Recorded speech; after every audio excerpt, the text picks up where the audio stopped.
السلام علیکم ورحمۃ اللہ وبرکاتہ۔ الحمد للہ وحدہ والصلاۃ والسلام علی من لا نبی بعدہ۔ ہم حاضر خدمت ہیں دوبارہ شیخ عبدالقوی لقمان صاحب کے ساتھ، اور زیر نظر ہماری کتاب ہے جب دنیا ریزہ ریزہ ہو جائے گی۔ عبدالقوی صاحب، ہمیں خاصے اچھے ماشاءاللہ کومنٹس مل رہے ہیں، جی لوگ بہت پسند کر رہے ہیں کیونکہ اس سلسلے کی بڑی ضرورت تھی الحمدللہ، اور خاص طور پہ یہ جان کے کہ آپ مغیرہ کے والد ہیں ماشاءاللہ، اور آپ کا میرے ساتھ کیا تعلق ہے، تو لوگ بڑا اپریشیٹ بھی کر رہے ہیں اور بڑا خوشگوار سا احساس بھی ذالک ہو رہا فضل اللہ یؤتی من یشاء، آل پریز ٹو بی اللہ۔ ہے۔ جی جی، تو یہ ہے کہ چلیے وداؤٹ فردر اڈو ہم آگے چلتے ہیں۔ جی، آج کا جو ہم نے موضوع بنایا ہے وہ ہم نے موضوع بنایا ہے جو کہ پچھلی ایپیسوڈ میں تھا، اور وہ یہ تھا کہ علامات کبریٰ۔ جی، ٹھیک ہے، تو یہ جو آج کی ایپیسوڈ کے اندر ایک اور حدیث نبوی کو جو ہے ہم بنیاد بنائیں گے انشاءاللہ، انشاءاللہ بفضل اور اللہ۔ آپ ہمیں ذرا بتائیے گا کہ اس حدیث نبوی کے مطابق نبی کریم صلی اللہ علیہ وسلم نے کون سی 6 چیزوں کو ترتیب کے ساتھ جو ہے علامات کبریٰ میں شامل کیا تھا، اور اس پر انشاءاللہ العزیز پھر بات چیت بھی کریں گے۔ ہاں جی، یہ حدیث جیسا کہ پروگرام میں یہ ہماری خوش قسمتی ہے کہ ہم بار بار حدیث رسول صلی اللہ علیہ وسلم کی جانب آتے ہیں، اور کائنات میں سب سے بڑی سچائی اور حقیقت اللہ جل شانہ کی ذات کے بعد محمد رسول اللہ صلی اللہ علیہ وسلم کی ذات اقدس ہے، صلی اللہ علیہ وسلم، کہ جو اب اللہ کی منشا اور رضا کے مطابق بولتے تھے، وما ينطق عن الهوى ان هو الا وحی یوحی، اور بس وہی بولتے تھے جس کا اللہ حکم دیتا تھا۔ سبحان اللہ۔ اور یہ چیز آپ کی ہستی اور شخصیت کو 4 چاند لگا دیتی جب آپ فرماتے ان اتبع الا ما یوحی الیہ، میں صرف اسی چیز کا تابع ہوں جو جبریل روح الامین میرے پاس لے کے آتے ہیں۔ بالکل، بلکہ آپ تو بعض دفعہ نا صحابہ کے ساتھ مزاح کرتے، اور اچھی بعض دفعہ بات جو کہ مزاح صادقی سے کہتے ہیں، سچا مزاح، تو اس میں صحابہ جو ہیں وہ بھی محظوظ ہوتے۔ تو ایک دفعہ ابو ہریرہ رضی اللہ عنہ نے پوچھا کہ یا اے اللہ کے رسول، آپ انک تداعبنا، ہم سے ہنستے کھیلتے ہیں، تو وہ یہ باور کرانا چاہ رہے تھے کہ کہیں یہ دین ہمارا جو ہے اس سے یہ بات الگ ہے، جدا ہے، یا کہ یہ دین میں ہی شامل ہے یہ بات، تاکہ ہم فرق کر لیا کریں۔ تو آپ نے فوراً جواب میں فرمایا لا اقول الا حقا، میں جو مزاح الصادق، سچا مزاح جو ہے وہ بھی میں جب کہتا ہوں یا کرتا ہوں کوئی بات تو وہ بھی حق ہے، وہ بھی سچ ہے، سچائی اللہ کی طرف سے ہے، سبحان اللہ۔ تو بہرحال ناظرین کرام، بڑی ہی خوش آئند بات ہے کہ جب ہم حدیث رسول صلی اللہ علیہ وسلم کی بات کرتے ہوئے پھر اس کی روشنی میں بات کرتے ہیں، تو اب ہم تذکرہ کر رہے ہیں ان علامات کا جو کہ اسمال سائنز آف آور ہیں، یہ چھوٹی علامات ہیں۔ تو اس میں چونکہ بڑی علامات پہلے ہم پروگرام جو ہوا ہے اس میں ہم حذیفہ بن اسید رضی اللہ عنہ کی، ہاں اس سے ہم فارغ ہو گئے ہیں۔ میں نے پھر غلط الفاظ استعمال کر لیے، جی، یعنی آج کی پروگرام میں ہم علامات صغریٰ کی بات کریں گے، علامات صغریٰ میں ہم انٹر ہو گئے ہیں اب انشاءاللہ۔ اچھا، تو ہم دیکھیں گے سب سے پہلے جو چھوٹی علامات ہیں ان میں ابتدائی جو کہ ہو چکی ہیں اور جن کے ہونے میں کوئی شک نہیں، ہم وثوق سے حتمی طور پہ کہہ بھی سکتے ہیں کہ یہ ہو گئی ہیں، اور اس میں یہ چیز شامل ہے جو کہ آپ نے جو سوال کیا اس میں حضرت عوف بن مالک رضی اللہ تعالیٰ عنہ کی حدیث، وہ فرماتے ہیں خود کہ غزوہ تبوک کے موقع پر میں رحمت عالم صلی اللہ علیہ وسلم کی خدمت اقدس میں حاضر ہوا، آپ ایک چمڑا کا جو خیمہ تھا اس میں تشریف فرما تھے۔ اچھا، تو جب میں بیٹھا نکلا تو گفتگو ہونے لگ پڑی، یہی علامات جو قیامت کی ہیں یا نشانیاں ہیں ان کے بارے میں۔ تو آپ صلی اللہ علیہ وسلم نے فرمایا کہ آپ اس وقت تک قیامت نہیں آئے گی جب تک آپ یہ 6 چیزیں نہ دیکھ لیں۔ آپ صلی اللہ علیہ وسلم نے وہ تذکرہ فرمایا۔ اچھا، تو یہ 6 چیزیں جو ہیں وہ ہیں جو کہ اپنا وہ علامات جو کچھ ہو رہی ہیں، کچھ ہوئی ہیں، جن کا ہم نے تذکرہ کیا ہے۔ چھوٹی علامات قیامت کی ان کو 2 حصوں میں ہم نے تقسیم کیا، ایک جو کہ حتمی ہو چکی ہیں اور ایک جو کہ ہو رہی ہیں یا ہوں گی، اور ان کے حتمی وقت اور جگہ کا اللہ کو علم ہے۔ تو آپ نے فرمایا کہ ایک تو میری وفات ہے، ٹھیک ہے جی۔ تو اس کے بعد آپ صلی اللہ علیہ وسلم نے القدس کی فتح. ایک منٹ, جو نبی کریم صلی اللہ علیہ وسلم کی جو بعثت ہے, اس کو ایک اور حدیث میں, وہ ایک اور حدیث ہے, ہاں جی, وہ سہل بن سعد رضی اللہ تعالیٰ عنہ کی حدیث ہے, اس میں ہم ذکر کریں گے.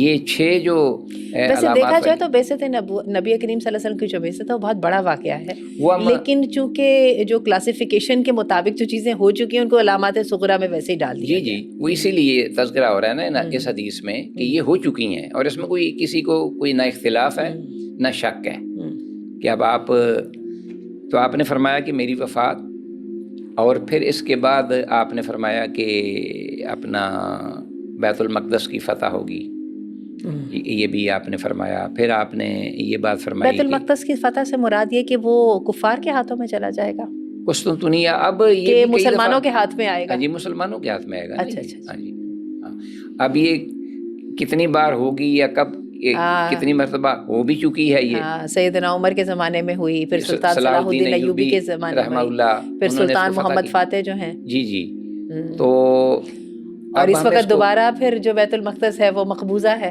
جی بالکل, اس وقت پھر اب اس انتظار میں ہے کہ کون آ کر اس کو آزاد کرائے گا. ہاں جی, تو اسی لیے ہم نا کسی بھی بات کو جو سنتے ہیں تو اس کو ہم ہاتھ رکھ کر اس پر ہم یہ صحیح تعین نہیں کر سکتے کہ یہ جو حدیث میں ذکر ہوا ہے اس سے تعلق ہے اس واقعہ کا. اور آپ یہ دیکھیے کہ جو ترک ہے نا وہ بڑے اس بات پہ ان کو فخر ہے سلطان محمد بن فاتح پہ. جی بالکل, اور وہ کیونکہ وہ اس حدیث کے مطابق نا جس میں کہ اللہ کے رسول صلی اللہ علیہ وسلم سے وہ ام حرام نے پوچھا تھا نا, تو آپ نے فرمایا جو لشکر جائے گا اس طرف قسطنطنیہ کی فتح کے لیے, اور وہ جو ہے نا وہ جنتی ہوں گے, تو سیدہ نے کہا کہ آپ میرے لیے دعا کیجیے میں بھی اس میں شامل ہوں. تو اللہ کے رسول نے خوشخبری بھی دے دی کہ آپ اس میں شامل ہوں گے. ہاں جی, کہ آپ سمندر کی تہہ پہ آپ سوار ہیں اس کی سطح پر. تو بہرحال یہ باتیں جو ہیں خوشائن تو ہیں, اگرچہ تعین نہیں ہو سکتا, لیکن یہ سعادت کوئی کم تو نہیں نا کہ ہو سکتا ہے کہ وہی واقعہ جو ہے وہ اس کا مصداق ہو. تو بہرحال واللہ اعلم عالم بالصواب. رسول اللہ صلی اللہ علیہ وسلم نے یہ بات بھی تذکرے میں فرمائی کہ اچھا اب مال کا کثرت سے ہو جانا, تاکہ ایک آدمی کو 1000 دینار دیا جائے گا, آپ نے یہ فرمایا, تو وہ خوش نہیں ہوگا اس سے. یعنی اتنی کثرت ہو جائے گی مال کی کہ بہت خزانے انبار لگا کر کسی کو دیے جائیں تو وہ کہے گا اچھا مجھے کچھ ملا. ویسے اس وقت ہم دیکھتے ہیں حتیٰ کہ یہاں پہ پاکستان میں رہتے ہوئے بھی جن لوگوں کے پاس ہے ان کے پاس بھی بہت ہی زیادہ ہے, گنے بغیر ہے. بالکل, اور حالانکہ ہم پاکستان کو غریب ملک کہتے ہیں, غربت بھی ہے تو بہت زیادہ ہے, تو جن کے پاس ہے ان کے پاس بھی بے انتہا. آپ یہ دیکھیے کہ خاص طور پہ بڑی بڑی سڑکوں پہ گاڑیوں کی لائنیں جب دیکھتے ہیں اور روشنیاں, تو لگتا ہے کہ یہاں پہ پتہ نہیں کیا ہو رہا ہے. مطلب یہ نہیں کہ مانگنے والے نہیں رہیں گے, اس و ہوا تو بہت بڑھ جائے گی, لیکن اصل مسئلہ یہ ہوگا کہ مانگنے والوں کا بھی معیار اتنا زیادہ ہوگا. ان کو 1000 دینار چاہیے. آج فقیر ہے, اس کو آپ 10 روپے دے کے دیکھیے ذرا, وہ آپ کی طرف آنکھیں نکال کر دیکھے گا یہ کیا دے رہے ہو, واپس لے لو. بالکل ایسا ہی. تو یہ وہی بات ہے کہ اس کی طرف معاملہ آ رہا ہے. تو بہرحال پھر آپ صلی اللہ علیہ وسلم نے اور بھی چیزیں گنوائی. بہرحال کہ آپ کا جو بنو اسفر ہے ان کے ساتھ, اچھا یہ بڑی اہم بات ہے جس کا ہم ذکر اور آج کے دور میں ہم دیکھ بھی سکتے ہیں. بنو اسفر سے مراد ہے اسفر یعنی یلو کلر والے, وہ جو وائٹ کلر والے. ہاں جی, خاص طور پر. تو اس کو تو ہم ویسے زردی, عربی زبان میں اس کا معنی تو زرد ہے, لیکن بہرحال آپ زردی مائل جو ہوتے ہیں رنگ والے لوگ, زیادہ تر یورپین ہی ہیں, یورپین ہیں, امریکی ہو سکتے ہیں, تو یہ روم کے لوگ ہیں, رومی یہ بھی ہو سکتے ہیں. تو بنو اسفر کے ساتھ آپ کی کیا ہوگی, اپنا صلح ہو جائے گی. ویسے ٹھہر جائیے بنو اسفر کے بارے میں میں بھی آپ کو بات کہنا چاہوں گی یہاں پہ, اور اس کو بھی دیکھیے کہ وہ کیا اس حدیث کی روشنی میں اپلیکیبل ہو بھی سکتی ہے یا نہیں. آپ کو پتہ ہے کہ دنیا میں جو اقوام ہیں ان کو 3 یا 4 کیٹیگریز میں ڈالا گیا ہے. ایک براؤن ہے نا جو ہم لوگ بر صغیر کے لوگ, بالکل, ایک سفید فام ہے جو یورپینس ہیں, ایک سیاہ فام ہے, اور آپ کو پتہ ہے پیلی اقوام بھی ہے. پیلی اقوام میں آپ چونکہ آپ نے بنو اسفر کا ذکر کیا, پیلی اقوام میں خاص طور پہ یہ جو ہے نا جاپنیز اور یہ چائنیز, کیونکہ آپ نے دیکھا کہ ان کے رنگوں میں سفیدی ضرور ہے لیکن رنگوں میں سرخی نہیں ہے, بلکہ کیا ہے کہ زردی مائل زیادہ تر رنگ ہے. یہ ساری تھائی اقوام, پھر آگے آپ دیکھیں انڈونیشینز ہیں, ملیشینز ہیں, جن کا سلسلہ شروع ہو جاتا ہے ہندوستان کے, انڈیا کا جو صوبہ ہے بہار کے ساتھ, بنگلہ دیشی ان کے ساتھ, یہ ساری اقوام ان کو جو ہے نا پیلی اقوام کہا جاتا ہے. تو پتہ نہیں اب یہ اس سے حدیث سے مراد ہے یا نہیں ہے. بہرحال اب نوح علیہ السلام جو ہیں اب بہت پیچھے چلے جائیں تو ان کی جو اولادیں تھیں بالکل ایسا ہی ہے، بلکہ یاجوج ماجوج بھی ان کے کنعان بیٹے کی اولاد ہے. تاریخ انبیاء میں یہ نام ہے، باقی کوئی حتمی حدیث میں تو نہیں آتے. کنعان ہے وہ تو ڈوب گیا، ایمان نہیں لایا. باقی وہ جو آپ کے بچے حام بن نوح اور سام بن نوح اور یافث تو حام جو ہے وہ غالباً تو انکل سام جو ہے امریکہ کو کہا جاتا ہے. جی اور سامی اقوام اور یافث بھی، اور ان میں وہ کالے بھی ہیں جو جن کا رنگ جو ہے جسمانی طور پہ کالا ہے. تو بہرحال پھر ان میں مل کر آپس میں بھی کچھ درمیانی رنگ و رنگت والے اور جلد والے لوگ بھی ہیں، جیسا کہ آپ کہہ رہی ہیں، ان کو بنو اسفر بھی کہہ سکتے ہیں. بہرحال اب یہ ہے کہ اگر تو یورپی اقوام کے ساتھ صلح ہے، ٹھیک ہے، تو وہ تو ہمیں نظر آ رہا ہے اس وقت سارے کے سارے مسلمان ملک جو ہے وہ سارے امریکہ کے وہ دام میں ہیں اور جو ہے. لیکن اگر آپ اس کی بھی بات کریں گے نا بنو اسفر کی بھی، اور جو میرا اگر والی بات درست ثابت ہوئی تو یہ بھی میں آپ کو بتا دوں کہ ہم اس وقت عالمی سین کے اوپر جو دیکھ رہے ہیں مسلمانوں کی اس وقت دوستی کہہ لیجئے یا مفادات کا اشتراک جو ہے آپ کے دیکھیں چائنا کے ساتھ زیادہ ہو رہا ہے بنسبت سب کے سب جو ہے نا امریکہ کا کارنر سے نکل کے یورپ سے ہٹ کے تو ادھر نظر آیا. حالانکہ ٹریڈیشنلی اب تک کالونائزیشن کا جو پیریڈ تھا جو کہ سٹارٹ ہو گیا تھا 10ویں 11ویں صدی سے ہی، وہ جو ہے وہ اب دیکھیں اور رشیا جو ہے وہ بھی واقعی جو رنگت کے اعتبار تھے نا، میں سمجھتا ہوں وہ بنو اسفر کے قریب لگتا ہے. وہ بھی تھوڑے قریب لگتے ہیں ویسے، لیکن بالکل آپ کی بات درست ہے. اب یہ حدیث میں یہ الفاظ آپ نے فرمایا ہے کہ ان کے ساتھ آپ کی صلح ہوگی لیکن وہ دھوکہ دیں گے.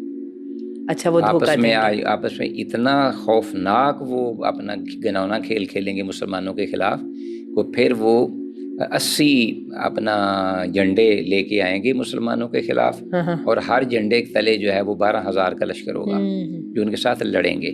تو بہرحال اس حدیث کے مطابق ہم اس کو انشاءاللہ جب آگے بھی ذکر کریں گے اور مزید احادیث بھی آئیں گی جو کہ آئیں گی تو اس پر انشاءاللہ مزید گفتگو ہوگی. لیکن سر دست یہاں جو آپ محل استشہاد ہے وہ یہ ہے کہ آپ صلی اللہ علیہ وسلم نے سب سے پہلے جو ذکر فرمایا اس حدیث میں وہ تھا کہ میری وفات.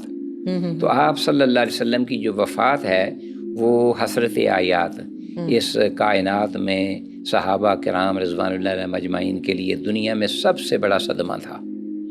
اور ان کے جو آگے پھر اثرات تھے نا وہ بھی بڑے نتیجے کے اعتبار سے بڑے تکلیف دہ تھے، کیونکہ ایک تو آپ کی جدائی، دوسرا یہ ہے کہ فتنے بہت زیادہ رونما ہوئے، یعنی بہت سارے قبائل نے مرتد ہونے کا اعلان کر دیا.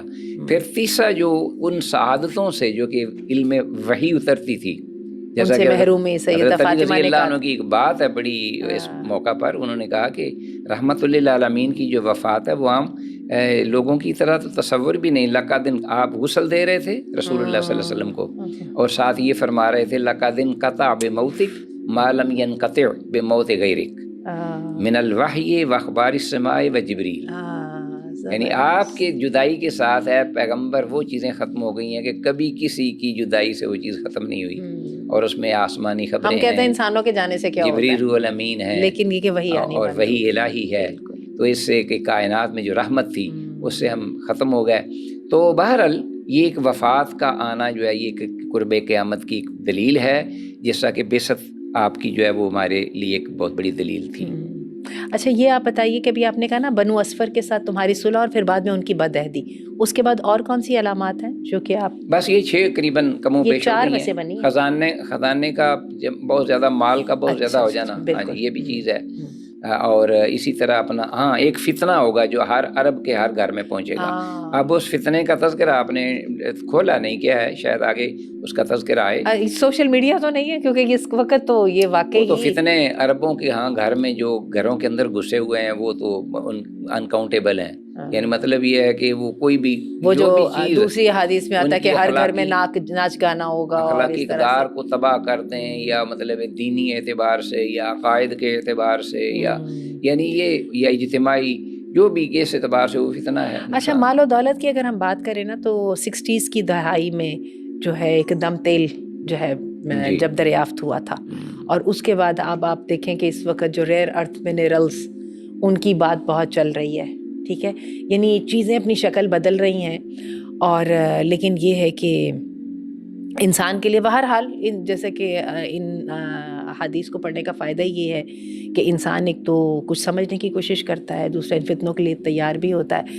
آپ کے لیے جزاک اللہ خیر، اللہ تعالیٰ آپ کو صحت عافیت رکھے.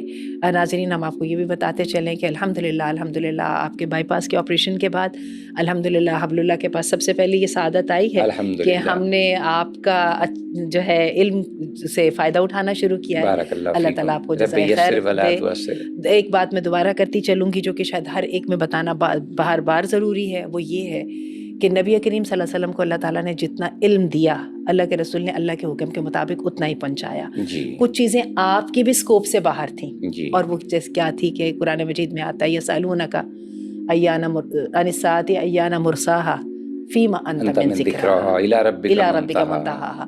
تو پتہ نبی کریم صلی اللہ علیہ وسلم کو نہ تو وقت کا تھا، اور آپ صلی اللہ علیہ وسلم کئی دفعہ گھبرائے، کئی دفعہ پریشان ہوئے، کئی دفعہ آپ نے سوچا، اور صحابہ اکرام کے ساتھ بھی ایسا ہوا کہ شاید انہوں نے سوچا کہ ایسا ہی ہے، لیکن بعد میں جو ہے نا پھر پتہ چلا کہ ایسا نہیں تھا. تو اللہ تعالیٰ ہمیں صحیح بات کہنے کی توفیق عطا فرمائے، آمین. اور اس سے صحیح فائدہ اور بصیرت اور روشنی حاصل کرنے کی توفیق عطا فرمائے. السلام علیکم ورحمۃ اللہ.